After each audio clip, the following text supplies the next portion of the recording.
Shalawam. It's your brother Yahawashi, right? First and foremost, I want to give all praises to the Most High, Yahawashi, by Shem Yahawashi, by Shem Hakodash. I want to give double honors to the apostles and the elders of Great Millstone. I want to say Shalawam to all the brothers, and of course the few sisters who are pursuing this truth in sincerity. All right, may the blessing of election be upon your house. This is just a quick lesson. And at the end of the title, I put the prophet's checklist, because there's certain signifiers that you'll be able to look at when observing a man to know if he is a man of the Lord indeed. Okay? You look at the heads of all these other groups.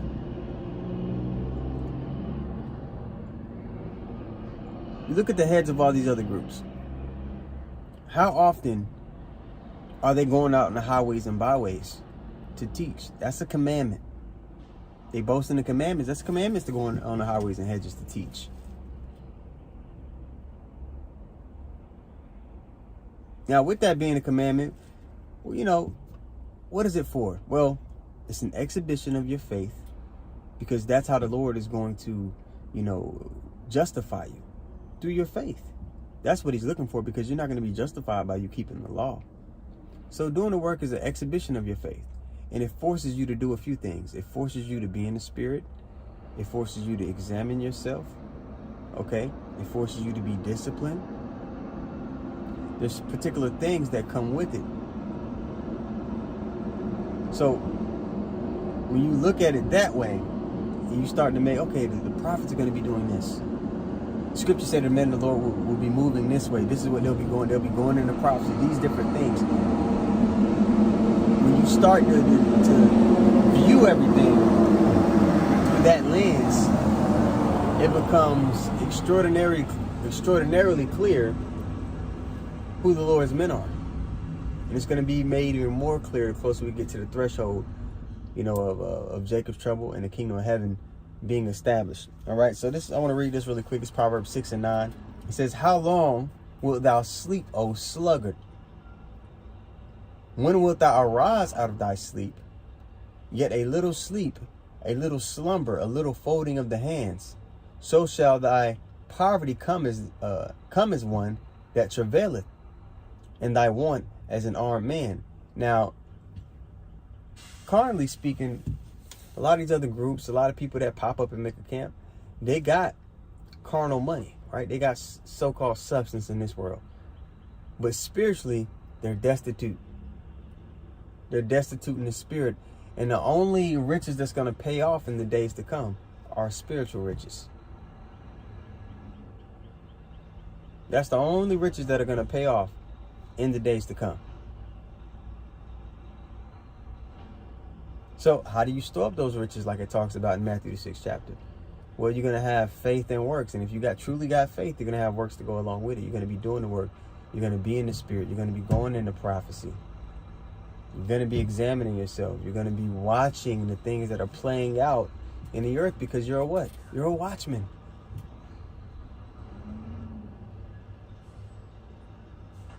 So if you're learning, you know, you're learning your Israelite and all these things, you got to realize, what's our goal? We're trying to receive salvation. We want the kingdom of heaven to be established upon the earth. We want righteousness to go forth in the earth. We want the Lord's will to be done on earth as it is in heaven, right? So you got to ask yourself, is that the mentality of the people that you're learning from? The elder in Chicago posed the question, he's been posing this question the past few days. Not Elder Malcolm, you know, Salakia. The elder's name slips my mind right now, but poses the question, how would you feel if the Lord came back tonight? Now, there's two responses one might have. If you're in the spirit, that's an exciting thought to have.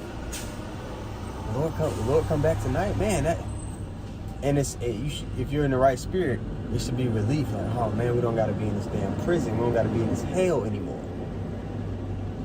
On the other side of it, a lot of people, most people, if you ask them that question, how would you feel if the Lord came back tonight and destroyed this place, completely demolished it? They would experience FOMO. They would experience the fear of missing out. would experience that thought of, well, there's still things I want to do. They're not spiritual. They have an affinity and an attachment to this world. And the elect, like as the scriptures say, they love not their lives unto the death. They're not invested in this place. They're invested in the kingdom to come. Now, the two topics I just brought up, right? You got the leaders of these camps. They don't go out on the highways and hedges. Although that's a commandment, although it's an exhibition and a display of the faith that a man has.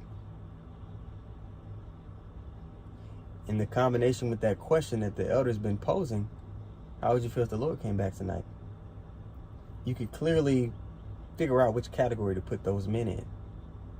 They're in a category of there's things they want to accomplish and establish in this society, in this kingdom. They want a slice of the pie here, when the Lord promised us the bakery. All right, so that was just a quick lesson, man, before I get started here.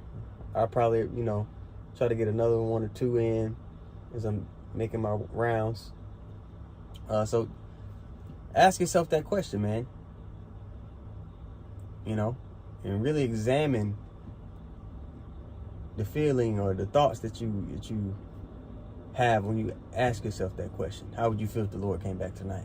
Because the response should be excitement and relief. So Abba, Rataza, the lesson was edifying. I want to give all praises once more to Yahawashi, Yahawashi, Bahashim, Rakah HaKodash. I want to give double honors to the apostles and the elders of Great Millstone.